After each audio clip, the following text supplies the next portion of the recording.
Hey everybody, Dirili here. Thank you so much for joining me for another episode of PsychiXX, Mystic Love, along Kei Murasame's route.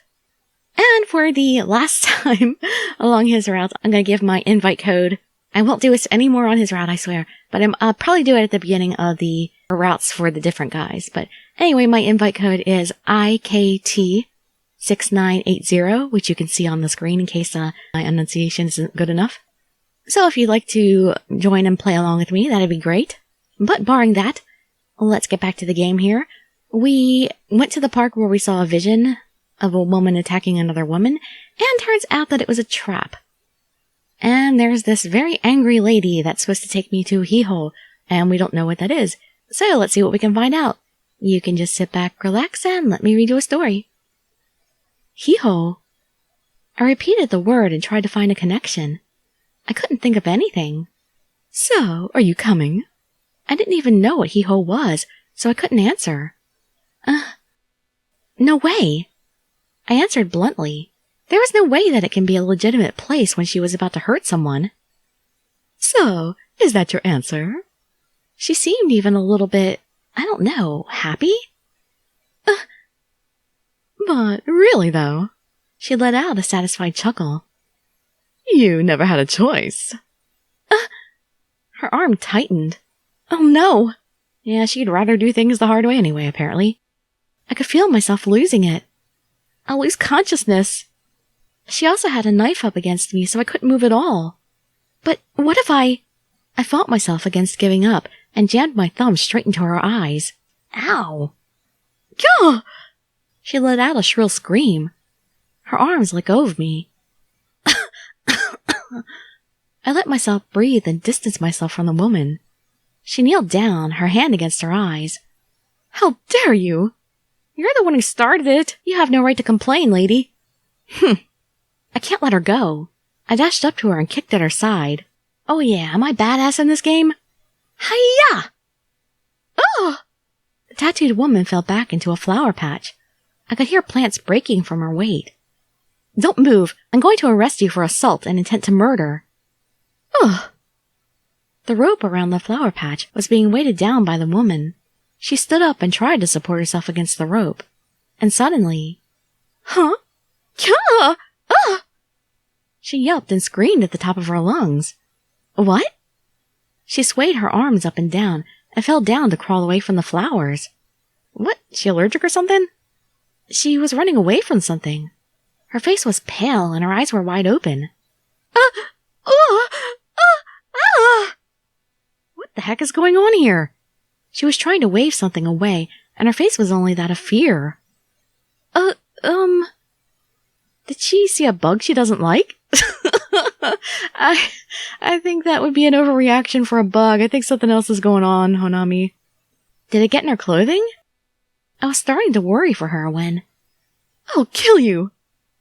Her hands reached out to me as her eyes gleamed with disgust and loathing. What? Was it me? Was her reaction toward me? Boom! Gah! Something zoomed past my ear and exploded. I put my hand where it buzzed by. A black and smoldering piece of cloth was stuck to my hand. What is this? It smelled disgusting.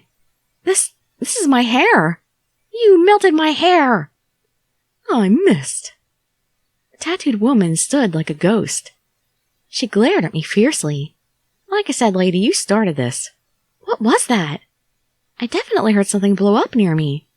All she did was throw her fist towards me, though. It didn't seem like she threw anything either.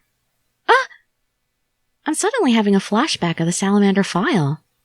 The victims all had stab wounds all over their bodies, but the finishing touch, the fatal wound, was always a burn. There was never any evidence of fire or any source of fire nearby. That explains it. No, it can't be. I gulped. Did she do that to all those victims? Even then, how can I explain that phenomena? How could you start a fire without any source of heat? It's called pyrokinesis. Psychic. No, impossible. I dismissed the thought immediately. Boom. I think you better undismiss it now. Gah! The ground near me shook and burnt. I looked up at her. Her shaking hands were still pointed at me. I knew that I was in deep trouble. I knew that staying in one place was the worst idea. I quickly started running. Boom, bam, whoosh. Man, how many fireballs has she spent sending after me? The plants nearby were burning as I raced by. The wall of the public bathroom was destroyed. The ground shook. No! You're doing a lot of public property damage, lady. I couldn't let her ruin the entire area.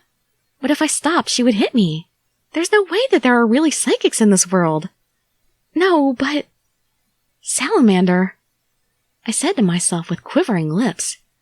Yes, the salamander tattoo on her neck. The knife in her hand. The bizarre power of combustion. It's all connected. She must be. She has to be the salamander that Mr. Kiryu is after. You dumb girl. You think you can run? Her voice was full of wrath and fury. And then what? Bam! It hit right near my next step. Gah! I tripped and fell over the new hole in the ground. I was tumbling over, and she let off 2 more shots. Oh, I'm going to tear you to pieces. Oh, guess I'm lucky she's a bad shot most of the time, apparently. A shadow was approaching me in quiet little strides. Her smile was creepy and evil, which is totally awesome. I like this lady. I love her hairstyle. And I'm sure the guys out there who are watching, few as they may be, like her little boob window in that dress she's got there. It'll all be over soon. You should just take it and end the pain quickly. Not my style. In the palm of her hand, a red burst could be seen. It was heading straight for my head. If you miss this, it'll cause you a lot of pain. That's more fun for me, though. No! Yes, let your body bloom into a rotting pile of meat. The red-hot flame was right in front of my face. Gah! I won't let you. What? Somebody saving me? Boom! All I could see was a brilliant emerald green light. I could see an invisible wall where the flame bounced off and disappeared. What? A youth stood next to me. He looked calm from the side, and I saw gentle eyes beneath his glasses. A beautiful, beautiful man. His fist was shimmering slightly with an emerald green tint. This person. There was no mistake. And I have no eyes. It's one of those games. He's the person who set me and Mr. Kiryu up. And his voice. Red Light District, Kei City, Riverside, Segreto Basement. It was the voice over the phone. That was him? Wasn't his name Murasame? Why did you tip me off to go there by myself? I'm sorry, it's just that. His other hand made a fist, and the barrier around us disappeared. He smiled toward Salamander. There's no way we can let you slide, hurting our princess like this. Coming up next, the boy who came to Honami's rescue was the same boy who set her up with Kiryu. His arms reached out and touched the wall behind my back. We need you to wake up. Am I asleep? Princess. Princess? How do you know about that? Of course I know. My heart thumped. Destiny was always full of surprises. Well, that wasn't much of a preview, but it was something. Alright, so next episode we will begin chapter 2 with him. Yep, 15 scenes in each chapter, so, yep, 5 scenes in each video, because that's how many scenes I can read per day, and we'll be caught up in no time, unfortunately. Man, it actually took the entire first chapter before we even actually got to really, well, okay, we haven't actually talked to him yet, but we will be talking to Mr.